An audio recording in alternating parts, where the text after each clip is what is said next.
I wanted to talk state of play real quick. Oh, yeah, that's right. Because we obviously, and people, I forget who tweeted out, maybe it was like Megadads or something like that, tweeted out like, when something breaks right after you record the podcast. Mm-hmm. Right. And you're like, doggone it, we don't get to talk about that.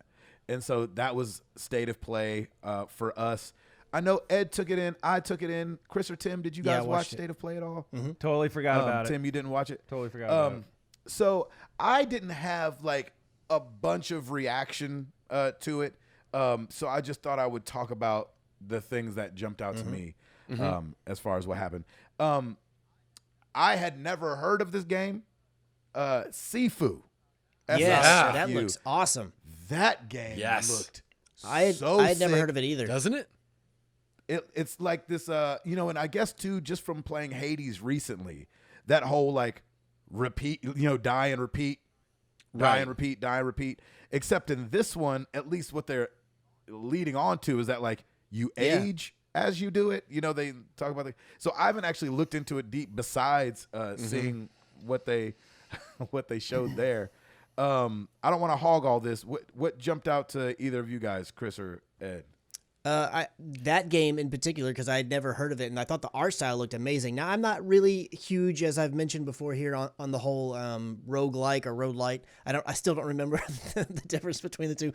Whichever one applies. Somebody told us too. I don't.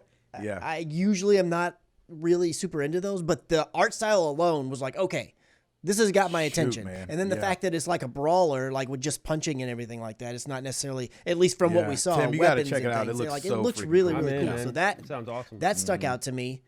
And then I liked seeing a little bit more about Kenna Bridge of Spirits was cool. Yes. Yes. I don't remember. I mean, the way that it ended, I was like, oh, Gabe will like this.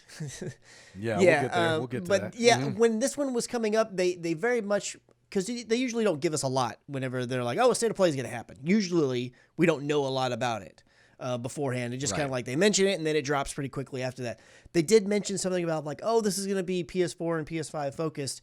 So I wasn't going into this expecting something big. I wasn't expecting like Word on Horizon or maybe God of War or any of that kinds of stuff. So I was just kind of like, okay, so since I went in with little to no real expectations, I was happy with some of the stuff that I saw, like Sifu or however you call it, and then seeing some more about Kenna and everything like that. So I'm glad with what we got, but I don't, kind of like the majority of the internet, I wasn't like blown away. I was like, oh man, this is a banger.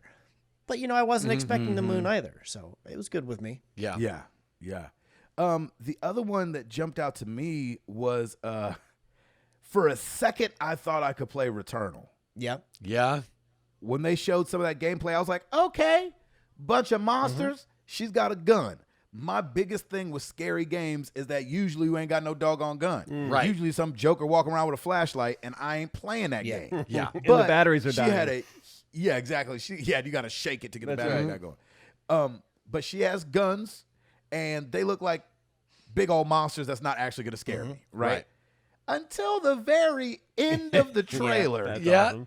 She like walks into this house, which looks creepily like the Resident Evil 7 house. Doesn't to me. it? I was like, oh, well, I'm not playing Initially, that game. when she first opened that door, I instantly got PT vibes. That hallway looked That's like, what. Yes, Yep. sure, Yeah. of course. Sure. So the end of that trailer changed everything. I won't be playing that game. And out. I also won't be playing Five Nights at Freddy's Security Breach. That Definitely looked won't be playing that. crazy. I don't know the other games very well, but that looked really crazy. Was that one in VR too, or is that one just regular? Oh, that would be freaky. Because I think in they have a VR. Friday night. I think they have a Five Nights at Freddy's VR. They do have a VR one, but I think this one was. They didn't. I don't remember them straight going up. out of their way to say it was VR. Right. And then before we get to what I really loved or liked, I'll say liked. We got to see some Deathloop. I love that every time I see anything from that game, it looks like a totally different game. Crazy, right? I definitely saw some. What's the game that they made? They made two of them. Dishonored. Dishonored Traversal in there. Oh yeah. Nice. Yeah. But I was just happy with how many games, just in this time that we're in, still had a 21 date on them. That was the best thing for me. Yeah, for sure. Yeah, as long as things don't get delayed.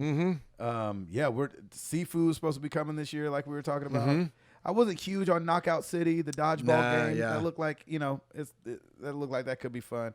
But yeah, and then Deathloop's supposed to be in May, right? And then they ended the show. Ooh. With Final Fantasy VII Remake Intergrade. Yeah.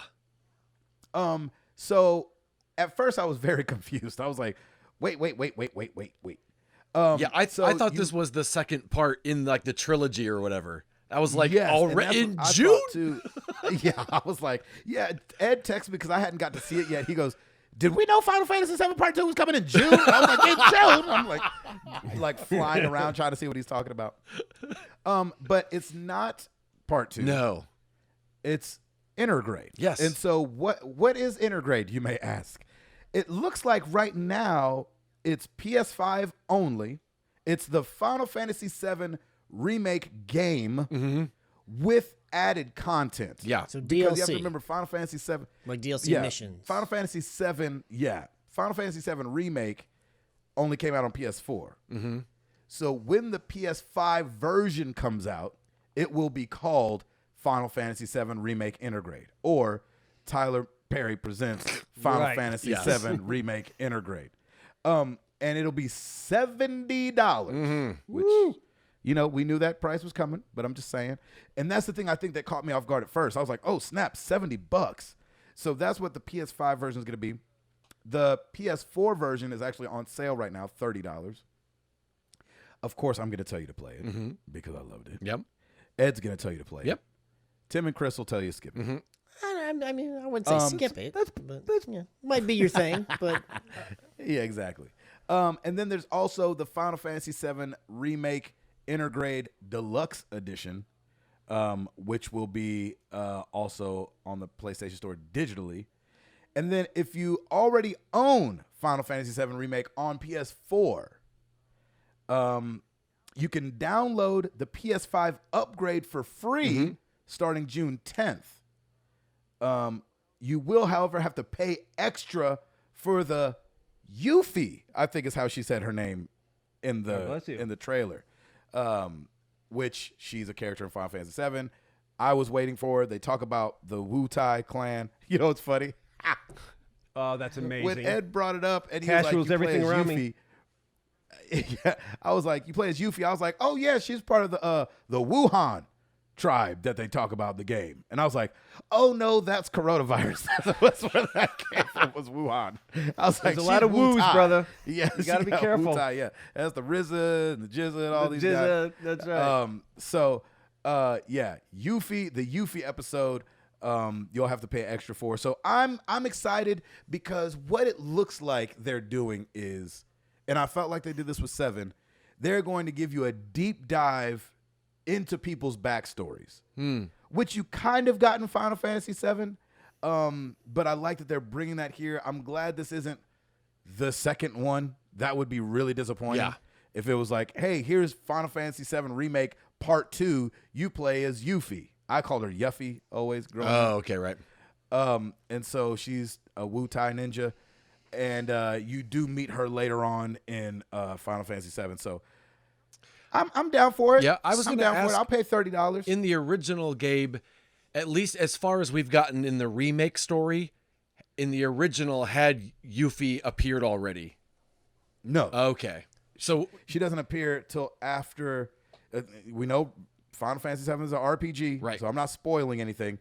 But at some point, you leave Midgar, Right. And so you don't meet Yuffie until you leave Midgar. so did that make you angry that she's going to all of a sudden be in this part that she wasn't in? No, I'm okay. I'm all right with it. Okay, cool. Because I don't even know who this other Joker is that's with her. And so, I know that you have to go into it just like viewing it a little bit differently. Right. You know what I'm saying?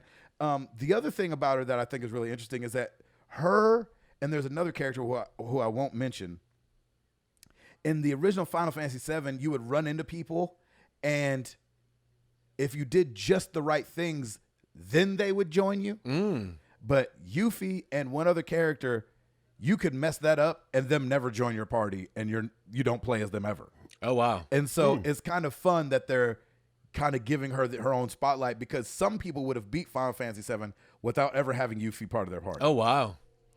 Yeah, So really interesting. just to be clear, because I wasn't confused that it was I didn't think that it was part 2, but I was confused. I was Right. like, okay, so is it the Intergrade or whatever part? It's just add-on DLC story missions and a character or characters, correct? And do we know what it that looks costs? like, yes. Did they say? So they said there's going to be an extra cost. I thought it was $30. Okay.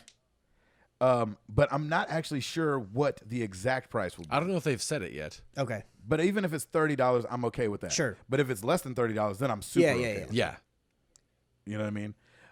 So I probably won't replay and rebeat the game on PS5, but I will probably start it up just to see it, and then hopefully you can just do her chapters. It's not like you have to play through, and then at some point you have to go meet her.